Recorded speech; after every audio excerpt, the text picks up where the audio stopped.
ಶ್ರೀ ಗುರುಭ್ಯೋ ನಮಃ ಹರಿ ಓಂ. ಶ್ರೀ ಗುರುಭ್ಯೋ ನಮಃ ಹರಿ ಓಂ. ನಾರಾಯಣಂ ನಮಸ್ಕೃತ್ಯ ನರಂ ಚೈವ ನರೋತ್ತಮಂ ನಾರಾಯಣಂ ನಮಸ್ಕೃತ್ಯ ನರಂ ಚೈವ ನರೋತ್ತಮಂ ದೇವೀಂ ಸರಸ್ವತೀಂ ವ್ಯಾಸಂ ತತೋ ಜಯಮುದೀರಯೇತ್.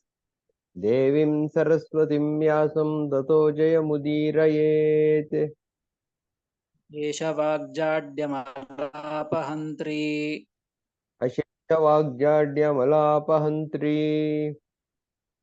ನವಂ ನವಂ ಸ್ಪಷ್ಟಸುವಾಕ್ಪ್ರದಾಯಿನೀ ನವಂ ನವಂ ಸ್ಪಷ್ಟ ಸುವಾಕ್ಪ್ರದಾಯಿನಿ ಮಮೀಹ ಜಿಹ್ವಾಗ್ರಸುರಂಗನರ್ತಕೀ ಮಮೇಹ ಜಿಹ್ವಾಗ್ರ ಸುರಂಗನರ್ತಕೀ ವಪ್ರಸನ್ನಾ ವದನೇ ಚ ಮೇ ಶ್ರೀಃ ಭವಪ್ರಸನ್ನ ವದನೆ ಚ ಮೇ ಶ್ರೀಃ.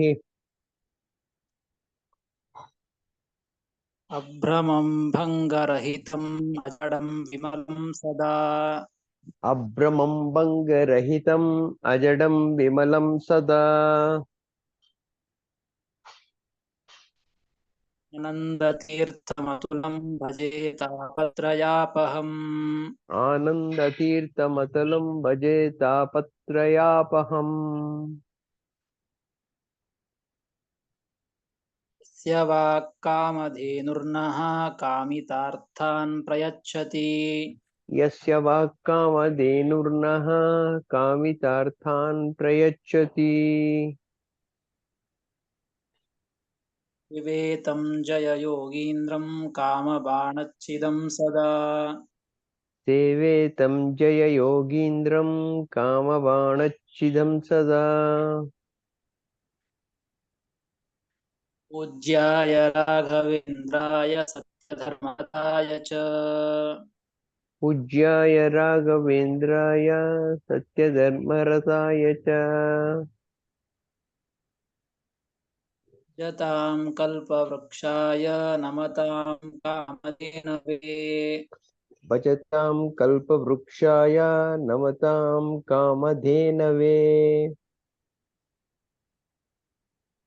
ಸತ್ಯಾಭಿಘ್ನಕರಾಬ್ಜೋತ್ಥಾನ್ ಪಂಚಾಶದ್ವರ್ಷಪೂಜಕಾನ್ ಸತ್ಯಾಭಿಘ್ನಕರಾಬ್ಜೋಕ್ತಾನ್ ಪಂಚಾಶದ್ವರ್ಷಪೂಜಕಾನ್ ಸತ್ಯಪ್ರಮೋದತೀರ್ಥಾರ್ಯಾನ್ ಮುಮಿನ್ಯಾಯ ಸುಧಾರತಾನ್ ಸತ್ಯಪ್ರಮೋದತೀರ್ಥಾರ್ಯಾನ್ ನೌಮಿ ನ್ಯಾಯಸುಧಾರತಾನ್ ಆಪಾದಮೌಲಿಪರ್ಯಂತಂ ಗುರುಣಾಂ ಆಕೃತಿಂ ಸ್ಮರೇತ್ ಆಪಾದಮೌಲಿಪರ್ಯಂತಂ ಗುರುಣಾಂ ಆಕೃತಿಂ ಸ್ಮರೇತ್ ತೇನ ವಿಘ್ನಾಃ ಪ್ರಣಶ್ಯಂತಿ ಸಿದ್ಧ್ಯಂತಿ ಚ ಮನೋರಥಾಃ ತೇನ ವಿಘ್ನಾಃ ಪ್ರಣಶ್ಯಂತಿ ಸಿದ್ಧ್ಯಂತಿ ಚ ಮನೋರಥಾಃ. ಶ್ರೀ ಗುರುಭ್ಯೋ ನಮಃ ಹರಿ ಓಂ. ಶ್ರೀ ಗುರುಭ್ಯೋ ನಮಃ ಹರಿ ಓಂ. ಶ್ರೀಮದ್ಭಗವದ್ಗೀತೆಯ 15ನೇ ಅಧ್ಯಾಯ ಪುರುಷೋತ್ತಮ ಯೋಗ. ನಿನ್ನೆ ದಿವಸ 4ನೆಯ ಶ್ಲೋಕದಲ್ಲಿ ಯಾವ ರೀತಿಯಾಗಿ ಇದನ್ನ ಹೇಳಿದ್ದು, ಯಾಕೆ ಈ ಎರಡು ಸ್ವರೂಪ ಭಗವತ್ ಸ್ವರೂಪ ಪರತತ್ವ ಮತ್ತು ಅಪರತತ್ವಗಳನ್ನ ಹೇಳಿ ಆಯ್ತು, ಯಾಕೆ ಹೇಳಿದ್ದು, ಏನ್ ಮಾಡಬೇಕು ಅಂತಂದ್ರೆ ಅದಕ್ಕೆ ಉತ್ತರ ರೂಪದಲ್ಲಿ ಹೇಳಿದ್ದು ಕೃಷ್ಣ ಪರಮಾತ್ಮ ಆ ಭಗವಂತನನ್ನ ಊರ್ಧ್ವ ಪದದಿಂದ ವಾಚ್ಯನಾದಂತಹ ಆ ಭಗವಂತ ಏನಿದ್ದಾನ, ಬ್ರಹ್ಮ ಏನಿದ್ದಾನಲ್ಲ, ತತ್ ಪರಿಮಾರ್ಗಿತವ್ಯಂ, ಅಂಥವನನ್ನ ಹುಡುಕಬೇಕು. ಮತ್ತೆ ಅವನನ್ನ ಹುಡುಕಿ ಹೊಂದಿದೆವು ಅಂದ್ರೆ ಮತ್ತೆ ತಿರುಗಿ ಈ ಗರ್ಭಾವಸ್ಥೆ ಇರುವಂತಹದ್ದನ್ನು ಹೊಂದೋದಿಲ್ಲ. ಅದಕ್ಕಾಗಿ ಆ ಭಗವಂತನನ್ನೇ ಶರಣು ಹೊಂದಬೇಕು. ಈ ಸಂಸಾರ ಅನಾದಿ ವಿಸ್ತೃತವಾದಂತಹ ಈ ಸಂಸಾರ ಪ್ರವೃತ್ತಿಯನ್ನ ಹೊಂದಬಾರದು ಅಂದ್ರೆ ಆ ಭಗವಂತನಿಗೆ ಶರಣು ಹೊಂದಬೇಕು ಎಂಬುದನ್ನ 4ನೇ ಶ್ಲೋಕದಲ್ಲಿ ತಿಳಿಸಿ, ಮತ್ತೆ ಶ್ರೀಕೃಷ್ಣ ಪರಮಾತ್ಮ 5ನೆಯ ಶ್ಲೋಕದಿಂದ ಏನು ಹೇಳಿ ಹೊರಟಿದ್ದಾನೆ ಎಂಬುದಕ್ಕೆ ರಾಘವೇಂದ್ರ ಸ್ವಾಮಿಗಳು ಅದಕ್ಕೆ 5ನೆಯ ಶ್ಲೋಕಕ್ಕೆ ಅವತಾರಿಕೆಯನ್ನು ಕೊಡ್ತಾರೆ. ಭಗವತ್ ಪ್ರತಿಪತ್ತೌ ಸಾಧನಾಂತರಾಣ್ಯಃ. ಭಗವಂತನನ್ನ ಹೊಂದಲಿಕ್ಕೆ ಸಾಧನಾಂತರಗಳನ್ನ, ಮತ್ತೊಂದು ಸಾಧನೆಯನ್ನ ಈ ಮುಂದಿನ ಶ್ಲೋಕದಲ್ಲಿ ತಿಳಿಸಿಕೊಡ್ತಾ ಇದ್ದದ್ದು. 5ನೇ ಶ್ಲೋಕ. ನಿರ್ಮಾಣ ಮೋಹಾಜಿತ ಸಂಗ ದೋಷಾಃ ನಿರ್ಮಾಣ ಮೋಹಾಜಿತ ಸಂಘ ದೋಷ ಅಧ್ಯಾತ್ಮ ನಿತ್ಯಾ ವಿನಿವೃತ್ತ ಕಾಮಾಃ ಅಧ್ಯಾತ್ಮ ನಿತ್ಯ ವಿನಿವೃತ್ತ ಕಾಮಾಃ ದ್ವಂದ್ವೈರ್ವಿಮುಕ್ತಾ ಸುಖ ದುಃಖ ಸಂಜ್ಞೈಃ ದ್ವಂದ್ವೈರ್ವಿಮುಕ್ತ ಸುಖ ದುಃಖ ಸಂಜ್ಞೈಃ ಗಚ್ಚಂತ್ಯಮೂಢಾ ಪದಮವ್ಯಯಂ ತತ್. ಗಚ್ಚಂತ್ಯ ಮೂಢಾ ಪದಮವ್ಯಯಂ ತತ್. ನಿರ್ಮಾಣ ಮೋಹಾಜಿತ ಸಂಗ ದೋಷಾಃ ಅಧ್ಯಾತ್ಮ ನಿತ್ಯಾ ವಿನಿವೃತ್ತ ಕಾಮಾಃ ದ್ವಂದ್ವೈರ್ವಿಮುಕ್ತಾ ಸುಖ ದುಃಖ ಸಂಜ್ಞೈರ್ಗಚ್ಚಂತ್ಯಮೂಢಾ ಪದಮವ್ಯಯಂ ತತ್ ಎಂಬುದಾಗಿ 5ನೇ ಶ್ಲೋಕ. ಪದವಿಭಾಗ. ನಿರ್ಮಾಣ ಮೋಹಾಃ ಜಿತಸಂಗ ದೋಷಾಃ ಅಧ್ಯಾತ್ಮ ನಿತ್ಯಾಃ ವಿನಿವೃತ್ತ ಕಾಮಾಃ ದ್ವಂದ್ವೈಃ ವಿಮುಕ್ತಾಃ ಸುಖ ದುಃಖ ಸಂಜ್ಞೈಃ ಗಚ್ಚಂತಿ ಅಮೂಢಾಃ. ಗಚ್ಚಂತ್ಯಮೂಢಾಃ ಅಂತಿದೆ, ಗಚ್ಚಂತಿ ಅಮೂಢಾಃ ಪದಂ ಅವ್ಯಯಂ ತತ್ ಎಂಬುದಾಗಿ ಪದವಿಭಾಗ. ಏನು ಭಗವಂತನನ್ನ ಹೊಂದಲಿಕ್ಕೆ ಸಾಧನಾಂತರಗಳು, ಮತ್ತೊಂದು ಸಾಧನೆ ಏನದು ಅಂದ್ರೆ ನಿರ್ಮಾಣ ಮೋಹ. ಮೊದಲನೇದ್ದು ನಿರ್ಮಾಣ ಮೋಹ ಎಂಬುದಕ್ಕೆ ಮಾನ ಮೋಹಾಭ್ಯಾಂ, ಮಾನ ಮತ್ತು ಮೋಹ ಇವುಗಳಿಂದ ಹೀನರಾಗಿರಬೇಕು, ಅಂದ್ರೆ ಅವುಗಳನ್ನ ಹೊಂದಿರಬಾರದು ಅಂತ ಅರ್ಥ. ಏನು ಮಾನ ಮೋಹ ಅಂದ್ರೆ ಅದಕ್ಕೆ ರಾಯ ಬರೀತಾರೆ, ಮಾನಮೋಹಾಭ್ಯಾಂ ಅಂದ್ರೆ ಅಹಂಕಾರ ಮಿಥ್ಯಾಜ್ಞಾನಾಭ್ಯಾಂ ನಿರ್ಗತಾಃ. ಮಾನಮೋಹಗಳಿಂದ ಎಂಬುದಕ್ಕೆ ಅಹಂಕಾರ ಮತ್ತು ಮಿಥ್ಯಾಜ್ಞಾನ, ತಪ್ಪು ತಿಳುವಳಿಕೆ, ಅಹಂಕಾರ, ನಾನೇ ನಾನೇ ಎಂಬುವಂತಹ ಒಂದು ಅಹಂಕಾರ ಮಮಕಾರಗಳು, ಇದನ್ನ ಮಾನ ಅಂತ ಶಬ್ದದಿಂದ ತೆಗೆದುಕೊಂಡಿದ್ದು. ಮತ್ತು ಮೋಹ ಎಂಬುದರಿಂದ ಮಿಥ್ಯಾಜ್ಞಾನ, ಇವು ಇರಬಾರದು. ಅಹಂಕಾರ ಇರಬಾರದು ಮತ್ತು ತಪ್ಪು ತಿಳುವಳಿಕೆ, ಮಿಥ್ಯಾಜ್ಞಾನ ಇರಬಾರದು. ಯಾವುದು ಹೇಗೆ ಇದೆಯೋ ಅದನ್ನ ಹಾಗೆಯೇ ಅಂದುಕೊಳ್ಳಬೇಕು, ವಿಪರೀತವಾಗಿ ಅದನ್ನ ತಿಳಿದುಕೊಳ್ಳೋದಲ್ಲ. ಯಾವ ವಸ್ತು ಹೇಗೆ ಇರುತ್ತೋ ಅದನ್ನ ಹಾಗೆ ಪುಸ್ತಕವನ್ನ ಪುಸ್ತಕ ಅಂತ ತಿಳಿಯಬೇಕು. ಯಾವ ಪುಸ್ತಕವನ್ನ, ಒಂದು ಮಹಾಭಾರತ ಪುಸ್ತಕ ಇದೆ, ಅದನ್ನು ಮಹಾಭಾರತ ಪುಸ್ತಕವನ್ನ ಮಹಾಭಾರತ ಪುಸ್ತಕ ಅಂತ ತಿಳಿಬೇಕು. ರಾಮಾಯಣ ಪುಸ್ತಕ ಇದೆ, ರಾಮಾಯಣ ಪುಸ್ತಕವನ್ನ ರಾಮಾಯಣ ಪುಸ್ತಕ ಅಂತ ತಿಳಿಬೇಕು. ಅದನ್ನು ಬಿಟ್ಟು ರಾಮಾಯಣ ಪುಸ್ತಕವನ್ನ ಮಹಾಭಾರತ ಅಂತ ತಿಳಿದು ಮಹಾಭಾರತ ಪುಸ್ತಕವನ್ನ ರಾಮಾಯಣ ಅಂತ ತಿಳಿದರೂ ಕೂಡ ಇದು ಮಿಥ್ಯಾಜ್ಞಾನ ಅಂತ ಅರ್ಥ. ಇದು ಹೀಗೆ ಯಾವ ಜಗತ್ತಿನೊಳಗೆ ಯಾವುದೇ ಒಂದು ಪದಾರ್ಥ ವಿಷಯಕವಾಗಿ ತಪ್ಪು ತಿಳುವಳಿಕೆ ಇರಬಾರದು. ಗೊತ್ತೋ ಗೊತ್ತಿಲ್ಲದೇನೋ, ಗೊತ್ತಿಲ್ಲದೆ ತಿಳಿದುಕೊಂಡ್ರೂ ತಪ್ಪೆ, ಗೊತ್ತಿದ್ದು ತಿಳಿದುಕೊಂಡ್ರು ಮಹಾ ತಪ್ಪದು. ಹೀಗಾಗಿ ಅವು ಎರಡರಿಂದ ದೂರ ಇರಬೇಕು. ಅಂದ್ರೆ ಭಗವಂತನನ್ನು ಹೊಂದಲಿಕ್ಕೆ ಇದು ಒಂದು ಸಾಧನ, ಇದು ಒಂದು ಬೇಕು. ನಿರ್ಮಾಣ ಮೋಹ, ಅಹಂಕಾರ ಮತ್ತು ಮಿಥ್ಯಾಜ್ಞಾನ ಇವುಗಳಿಂದ ಹೀನರಾಗಿರಬೇಕು. ಅದನ್ನೇ ರಾಯ ಬರೆದದ್ದು ನಿರ್ಮಾಣ ಮೋಹ. ಮತ್ತು ಜಿತಸಂಗ ದೋಷಾಹ, ಮತ್ತೇನ್ರಿ ಅಂತಂದ್ರೆ ಜಿತಸಂಗ ದೋಷಾಹ, ಜಿತ ವಿಷಯ ಸಂಘ ದೋಷಾಹ ಅಂತ ಅರ್ಥ ಬರೀತಾರೆ. ಜಿತಸಂಗ ದೋಷಾಹ ಎಂಬುದಕ್ಕೆ ಸಂಘ ದೋಷಗಳನ್ನ, ಸಂಘ ಎಂಬುವಂತಹ ದೋಷ ಅದನ್ನ ಜಿತ ಗೆದ್ದಿರಬೇಕು ಅಂತ ಅರ್ಥ. ಏನು ಸಂಘ ದೋಷ ಅಂದ್ರೆ, ಯಾವುದರ ಸಂಘ ದೋಷ ಅಂದ್ರೆ ಅದನ್ನ ವಿಷಯ ಸಂಘ ದೋಷ ಅಂತ ಬರೀತಾರೆ. ವಿಷಯ ಪದಾರ್ಥಗಳ ಸಂಘ, ವಿಷಯ ಪದಾರ್ಥಗಳು, ನೋಡುವಂತಹದ್ದು, ಕೇಳುವಂತಹದ್ದು, ತಿನ್ನುವಂತಹದ್ದು, ಹೀಗೆ ಎಲ್ಲವೂ ವಿಷಯ ಪದಾರ್ಥಗಳು. ಎಲ್ಲ ಇಂದ್ರಿಯಗಳಿಗೆ ವಿಷಯಗಳಾದಂತಹದ್ದು. ಕಣ್ಣಿಗೆ ವಿಷಯ, ಕಿವಿಗೆ ವಿಷಯ, ಮೂಗಿಗೆ ವಿಷಯ, ಬಾಯಿಗೆ ರುಚಿ, ನಾಲಿಗೆಗೆ ವಿಷಯ, ಹೀಗೆ ಆ ವಿಷಯ ಪದಾರ್ಥಗಳ ಸಂಘ ಏನಿದೆಯಲ್ಲ ಅದು ದೋಷ. ಅದರ ಸಂಘವನ್ನ ಗೆದ್ದಿರಬೇಕು ಅಂತ ಅರ್ಥ. ಭಗವಂತನನ್ನು ಹೊಂದಲಿಕ್ಕೆ ಇದು ಇರಬೇಕು. ಜಿತಸಂಗ ದೋಷಾಹ, ಚಿತ ವಿಷಯ ಸಂಘ ದೋಷಾಹ ಅಂತ ಅರ್ಥ. ಇನ್ನು ಅಧ್ಯಾತ್ಮ ನಿತ್ಯಾಹ, ಮತ್ತೇನಾಗಿರ್ಬೇಕ್ರಿ ಅಂತಂದ್ರೆ ಅಧ್ಯಾತ್ಮ ನಿತ್ಯಾಹ, ಅಧ್ಯಾತ್ಮ ಜ್ಞಾನಿ ಅಂದ್ರೆ ಭಗವತ್ ಶ್ರವಣಾದವು ನಿರತಾಹ. ಅಧ್ಯಾತ್ಮ ನಿತ್ಯಾಹ ಎಂಬುದಕ್ಕೆ ಅಧ್ಯಾತ್ಮ ಜ್ಞಾನ ಅಂದ್ರೆ ಭಗವದ್ ವಿಷಯಕವಾದಂತಹ ಶ್ರವಣಾದಿಗಳು, ಶ್ರವಣ ಮನನ ಇತ್ಯಾದಿಗಳು, ಅವುಗಳಲ್ಲಿ ನಿರತರಾಗಿರ್ಬೇಕು ಯಾವಾಗಲೂ ಕೂಡ. ಅದನ್ನೇ ಕೇಳಬೇಕು ಅದನ್ನೇ ಕೇಳಬೇಕು ಅಂತ ಹಠದಿಂದ, ಅಷ್ಟು ಆಸಕ್ತಿಯಿಂದ ಕೇಳಬೇಕು. ಕೇವಲ ಹಠ ಇದ್ದರೂ ಸಾಲದು, ಆಸಕ್ತಿ ಇರಬೇಕು. ವಿಶೇಷವಾದಂಥ ಭಕ್ತಿಯಿಂದ ಆ ಭಗವಂತನ ಮಹಿಮೆಗಳನ್ನ, ಅವತಾರಗಳ ಲೀಲೆಗಳನ್ನ ಇತ್ಯಾದಿ ಇತ್ಯಾದಿ ರೀತಿಯಾಗಿ ಎಲ್ಲವನ್ನೂ ಕೂಡ ಶ್ರವಣಾದಿಗಳನ್ನು ಮಾಡ್ತಾ ಇರಬೇಕು. ಹೀಗಾಗಿ ಅಧ್ಯಾತ್ಮ ನಿತ್ಯಾಹ ಇದು ಕೂಡ ಒಂದು ಭಗವತ್ ಪ್ರಾಪ್ತಿಗೆ ಸಾಧನ. ಇನ್ನು ವಿನಿವೃತ್ತ ಕಾಮಾಹ, ನಾಲ್ಕನೇ ಶಬ್ದ ಎರಡನೇ ಪಾದದಲ್ಲಿ ವಿನಿವೃತ್ತ ಕಾಮಾಹ ಎಂಬುದಕ್ಕೆ ವಿಶೇಷತಃ ನಿವೃತ್ತ ವಿಷಯ ತೃಷ್ಣಾಹ, ವಿಶೇಷವಾಗಿ ವಿಷಯ ಪದಾರ್ಥಗಳ ಆಸೆಯನ್ನು ಬಿಡಬೇಕು ಅಂತ ಅರ್ಥ. ನೋಡಿ, ಹಿಂದೆ ಹೇಳಿದ್ದು ಸಂಘವನ್ನ ಬಿಡಬೇಕು, ಸಂಘವನ್ನ ಮೊದ್ಲು ಬಿಡಬೇಕು. ಸಂಘವನ್ನ ಮಾಡಬೇಕಾದ್ರೆ ಮೊದ್ಲು ಇಚ್ಛೆ ಬಂದಿರ್ತದೆ ನಮಗೆ. ಒಂದು ವಿಷಯ ಪದಾರ್ಥದ ಸಂಘವನ್ನ ನೋಡಿ, ತಿನ್ನೋದಿದೆ ಬಾಯಿಗೆ, ಜಿಹ್ವೇಂದ್ರಿಯಕ್ಕೆ ಒಂದು ವಿಷಯವಾದದ್ದು ರುಚಿ, ಆ ರಸ ಇದೆ, ರುಚಿ ಇದೆ.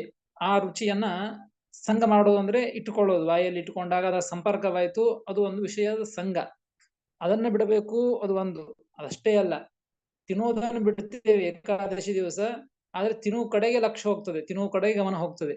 ಅದು ಇಚ್ಛೆ ಇದೆ ಅಂತ ಅರ್ಥ, ಗಮನ ಇದೆ ಅಂತ ಅರ್ಥ. ಅಲ್ಲಿ ಕೃಷ್ಣ ಹೇಳ್ತಾ ಇದ್ದದ್ದು ವಿಷಯ ಸಂಘವನ್ನು ಬಿಟ್ಟಿರಬೇಕು, ಅದನ್ನು ಗೆದ್ದಿರಬೇಕು. ಅಷ್ಟೇ ಅಲ್ಲ, ವಿನಿವೃತ್ತ ಕಾಮಾಹ, ಏಕಾದಶಿ ಎಲ್ಲಾ ಪದಾರ್ಥವನ್ನು ತಿನ್ನೋದನ್ನು ಬಿಟ್ಟಿರ್ತೇವೆ, ಆದ್ರೆ ಮನಸ್ಸು ಮಾತ್ರ, ಇಚ್ಛೆ ಮಾತ್ರ ಹೋಗ್ತಾ ಇರ್ತದೆ, ಮನಸ್ಸು ಮಾತ್ರ ಹೋಗ್ತಾ ಇರ್ತದೆ. ಅದು ಇರಬಾರದು, ಅದನ್ನು ಬಿಡಬೇಕು. ಅದನ್ನು ಬಿಟ್ಟರೆ ವಿಶೇಷತಃ ನಿವೃತ್ತ ವಿಷಯ ತೃಷ್ಣಾಹ, ಆ ವಿಷಯ ಪದಾರ್ಥಗಳ ತೃಷ್ಣ, ಆ ಆಸೆ ಏನಿದೆ, ಅದನ್ನು ತಿನ್ನಬೇಕು, ಅದನ್ನು ಹೊಂದಬೇಕು ಅಂತ ಏನಿದೆ ಅಲ್ಲ, ಅದನ್ನು ಕೂಡ ಕಳೆದುಕೊಂಡಿರಬೇಕು. ಇದು ಒಂದು ಸಾಧನ. ಮತ್ತು ದ್ವಂದ್ವೈಹಿ ವಿಮುಕ್ತಾಹ, ಸುಖ ದುಃಖ ಸಂಜ್ಞೈಹಿ ದ್ವಂದ್ವೈಹಿ ಅಂತ ಅನ್ವಯ. ಯಾವ ದ್ವಂದ್ವಗಳು? ಸುಖ ದುಃಖ ಅಂತ ದ್ವಂದ್ವ, ಸುಖ ದುಃಖ ಎರಡನ್ನು ದ್ವಂದ್ವ ಅಂತ ಕರೀತಾರೆ. ಹೀಗಾಗಿ ವಿರುದ್ಧವಾದದ್ದು, ಸುಖದ ವಿರುದ್ಧ ದುಃಖ, ದುಃಖದ ವಿರುದ್ಧ ಸುಖ, ಹೀಗಾಗಿ ಇವುಗಳನ್ನು ದ್ವಂದ್ವ ಅಂತ ಕರೀತಾರೆ.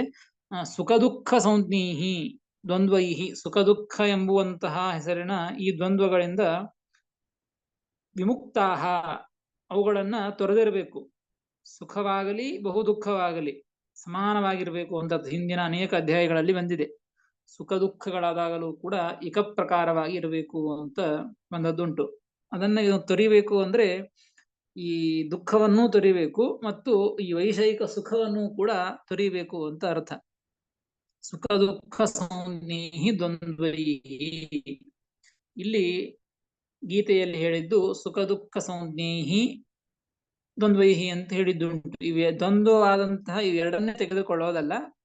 ಅದಕ್ಕೆ ರಾಯರು ಬರೀತಾರೆ, ಲಾಭ ಅಲಾಭ ಜಯ ಅಜಯ ಆದಿರೂಪೈಹಿ ವಿಮುಕ್ತಾಹ, ಇವೇ ಮೊದಲಾದವುಗಳು, ಲಾಭ ಅಲಾಭ, ಜಯ ಅಜಯ, ಸುಖ ದುಃಖ, ಹೀಗೆ ಇವೇ ಮೊದಲಾದಂತಹ ದ್ವಂದ್ವಗಳಂತ್ಯಾವಿವೆಯೋ ಎಲ್ಲದರಿಂದಲೂ ಕೂಡ ಮುಕ್ತರಾಗಿರಬೇಕು, ಎಲ್ಲವನ್ನು ತೊರೆದಿರಬೇಕು ಅಂತ ಅರ್ಥ.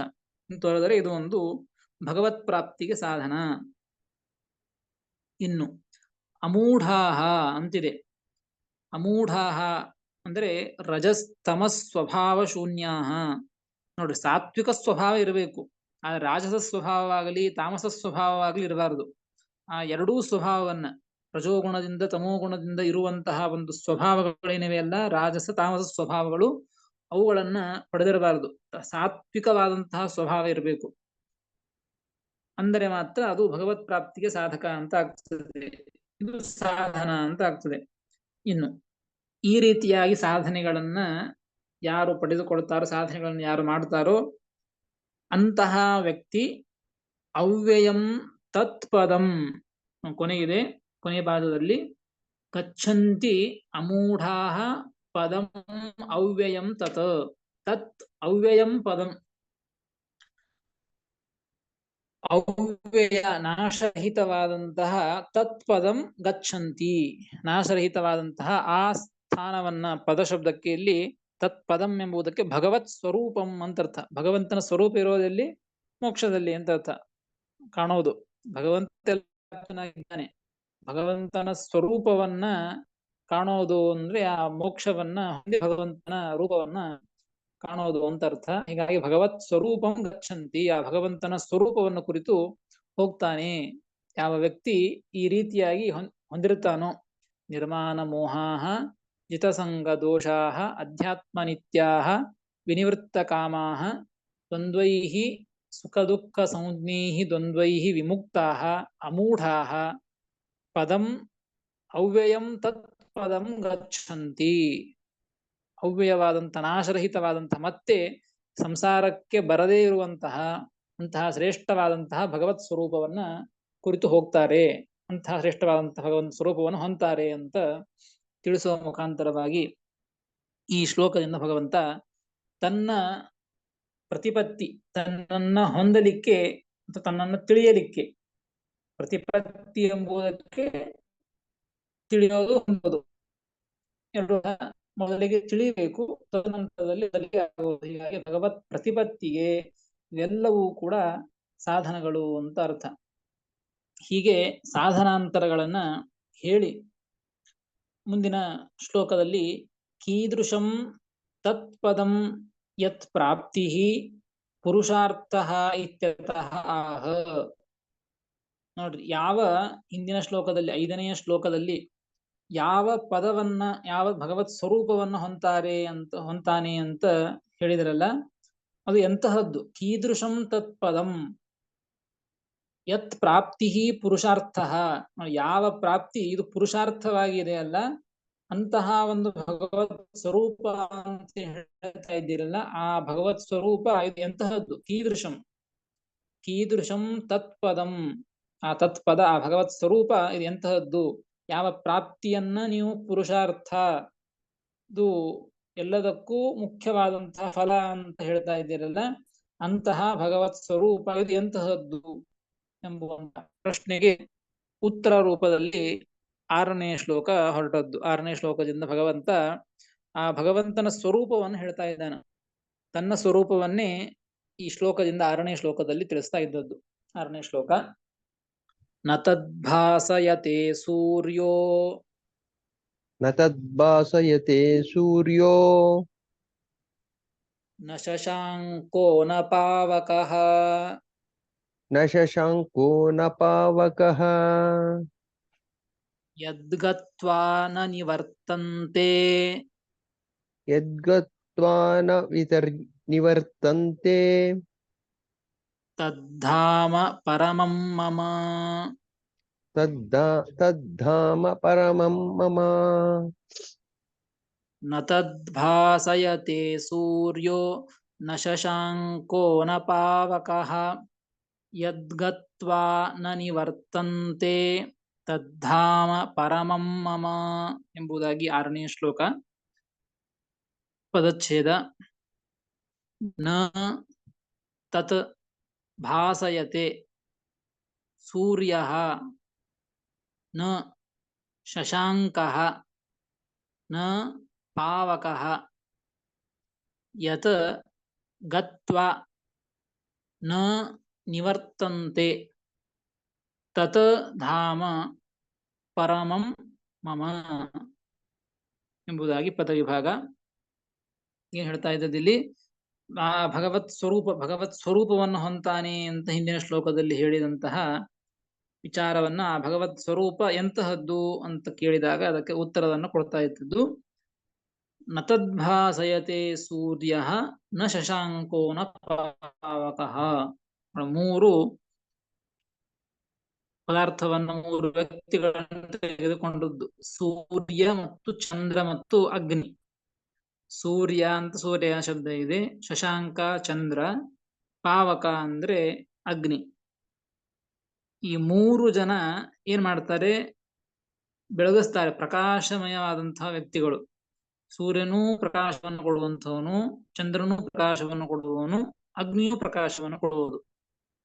ಹೀಗಾಗಿ ತತ್ಪದಂ ಸೂರ್ಯಾದಿಹಿ ನ ಪ್ರಕಾಶಯತಿ. ನೋಡಿ, ಯಾವ ಸ್ವರೂಪವನ್ನ ಹೊಂತಾನಿ, ಎಲ್ಲ ಸಾಧನೆಗಳನ್ನ ಮಾಡಿಕೊಂಡ್ರೆ, 5ನೇ ಶ್ಲೋಕದಲ್ಲಿ ಹೇಳಿದಂತಹ ಸಾಧನೆಗಳನ್ನ ಮಾಡಿಕೊಂಡ್ರೆ ಆ ಭಗವತ್ ಸ್ವರೂಪವನ್ನ ಹೊಂತಾನಿ ಅಂತ ಹೇಳಿದ್ದು.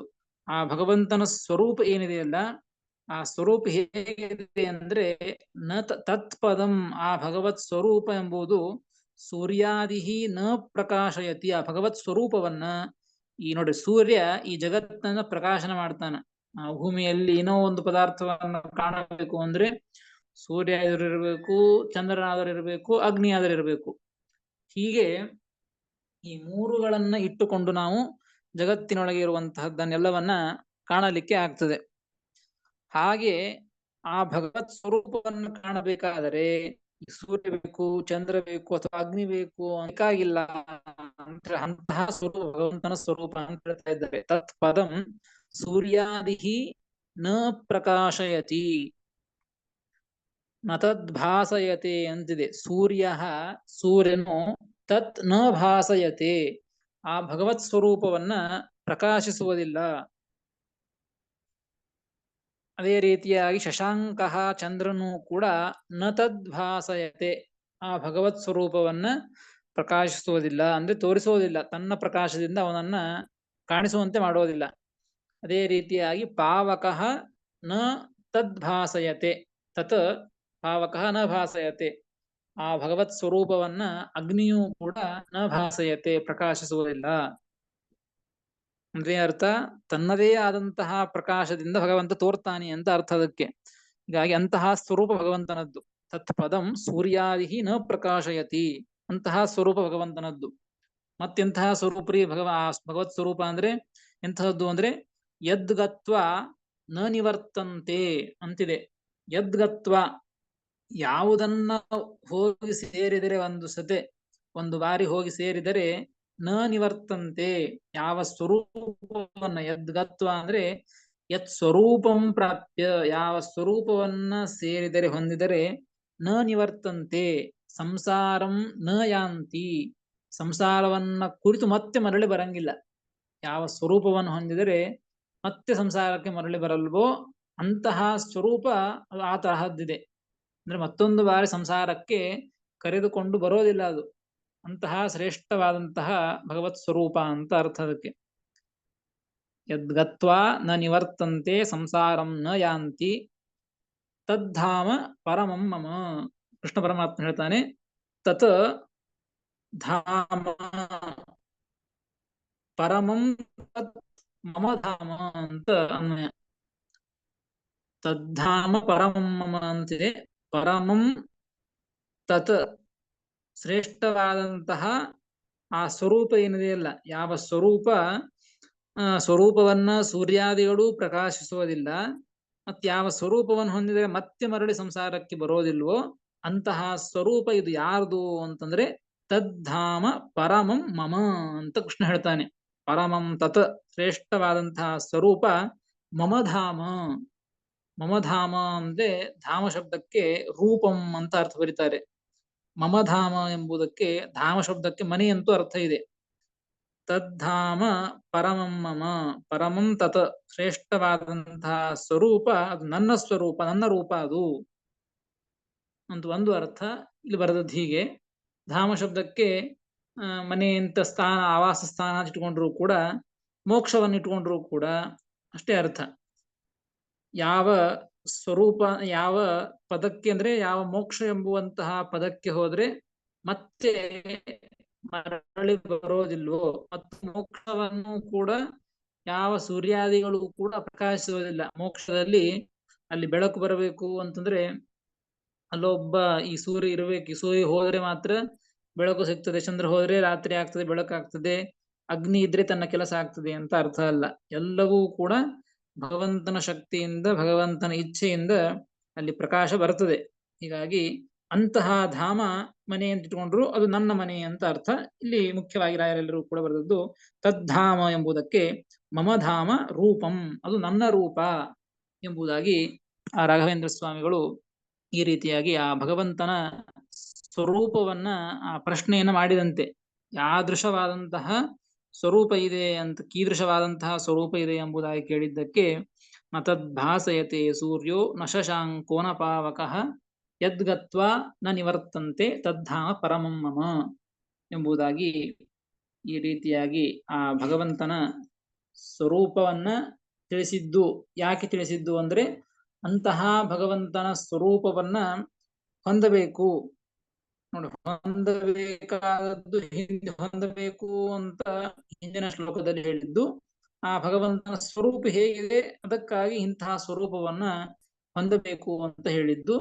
ಈ ಭಗವಂತನ ಸ್ವರೂಪವನ್ನ ಹೊಂದಬೇಕಾದರೆ ಏನು ಸಾಧನೆಗಳು ಎಂಬುದನ್ನ ತಿಳಿಸಿಕೊಟ್ಟದ್ದು. ಸಾಧನೆಗಳನ್ನ ಹೇಳುವ ಮುಖಾಂತರವಾಗಿ ಇಂತಹ ಸಾಧನೆಗಳನ್ನ ಪಡೆದುಕೊಂಡು ಈ ಭಗವಂತನನ್ನು ಹೊಂದಬೇಕಾದರೆ ಜಗದ್ವೃಕ್ಷವನ್ನ ಛೇದನ ಮಾಡಬೇಕು. ಜಗದ್ವೃಕ್ಷವನ್ನ ಛೇದನೆ ಮಾಡಿದರೆ ಮಾತ್ರ ಇಂತಹ ಒಂದು ಭಗವತ್ ಸ್ವರೂಪವನ್ನು ಹೊಂದಲಿಕ್ಕೆ ಆಗ್ತದೆ. ಅದಕ್ಕಾಗಿ ಈ ಭಗವತ್ ಸ್ವರೂಪವನ್ನು ಹೊಂದಬೇಕು, ಹೊಂದಲಿಕ್ಕೆ ಜಗತ್ತಿನ ಜಗದ್ವೃಕ್ಷವನ್ನ ಛೇದನ ಮಾಡಬೇಕು ಅಂದ್ರೆ ಜಗತ್ ಸ್ವರೂಪನೂ ಗೊತ್ತಿರಬೇಕು, ಜಗದ್ವೃಕ್ಷದ ಸ್ವರೂಪನೂ ಗೊತ್ತಿರಬೇಕು ಅನ್ನುವ ಸಲುವಾಗಿಯೇ ಮೊದಲಿಗೆ ಜಗತ್ ಸ್ವರೂಪವನ್ನು ಹೇಳಿ ಭಗವತ್ ಸ್ವರೂಪವನ್ನು ಹೇಳಿ ಅಂತಹ ಜಗತ್ ಸ್ವರೂಪವನ್ನ ಜಗದ್ವೃಕ್ಷವನ್ನ ಇಂತಹ ಭಗವಂತನ ಆ ನಾನಾ ರೀತಿಯಾದಂಥ ತತ್ವಜ್ಞಾನಗಳಿಂದ ಆ ಸಾಧನಾಂತರಗಳಿಂದ ಆ ಜಗದ್ವೃಕ್ಷವನ್ನ ಛೇದನ ಮಾಡಿ ಆ ಭಗವಂತನನ್ನ ಹೊಂದಲಿಕ್ಕೆ ಆಗ್ತದೆ. ಇಂತಹದ್ದು ಭಗವಂತನ ಸ್ವರೂಪ, ಭಗವಂತನ ಸ್ಥಾನ ಎಂಬುದಾಗಿ ಶ್ರೀಕೃಷ್ಣ ಪರಮಾತ್ಮ ಈ ರೀತಿಯಾದಂತಹ ವಿಚಾರವನ್ನ ಅರ್ಜುನನ ಮುಂದೆ ತಿಳಿಸಿ, ಮತ್ತೆ ಮುಂದಿನ ಶ್ಲೋಕಗಳಲ್ಲಿಯೂ ಕೂಡ ಇದೇ ರೀತಿಯಾಗಿ ಆ ಭಗವಂತನ ಒಂದು ಸ್ಥಾನವನ್ನ, ಭಗವಂತನ ಸ್ವರೂಪವನ್ನ ಹೇಗೆ ಹೊಂದಬೇಕು, ಭಗವಂತನ ಸ್ವರೂಪ ಹೇಗಿದೆ, ಈ ಜಗದ್ವೃಕ್ಷವನ್ನ ಮತ್ತೆ ಹೇಗೆ ಛೇದನ ಮಾಡಬೇಕು, ಹೇಗೆ ಯಾವುದರಿಂದ ಯಾವ ಸಾಧನಗಳಿಂದ ಛೇದನ ಮಾಡ್ಲಿಕ್ಕೆ ಬರ್ತದೆ ಎಂಬುವಂತಹ ವಿಚಾರವನ್ನು ಕೂಡ ಮತ್ತೆ ಶ್ರೀಕೃಷ್ಣ ಪರಮಾತ್ಮ ಮುಂದಿನ ಶ್ಲೋಕಗಳಲ್ಲಿ ಅದನ್ನು ತಿಳಿಸ್ತಾನೆ. ಅದನ್ನು ಮತ್ತೆ ಮುಂದೆ ತಿಳಿಯೋಣ ಅಂತ ಹೇಳ್ತಾನೆ. ಶ್ರೀಕೃಷ್ಣಾರ್ಪಣಮಸ್ತು. ಹರಯೇ ನಮಃ. ಶ್ರೀಕೃಷ್ಣಾರ್ಪಣಮಸ್ತು. ಹರಿಯೇ ನಮಃ.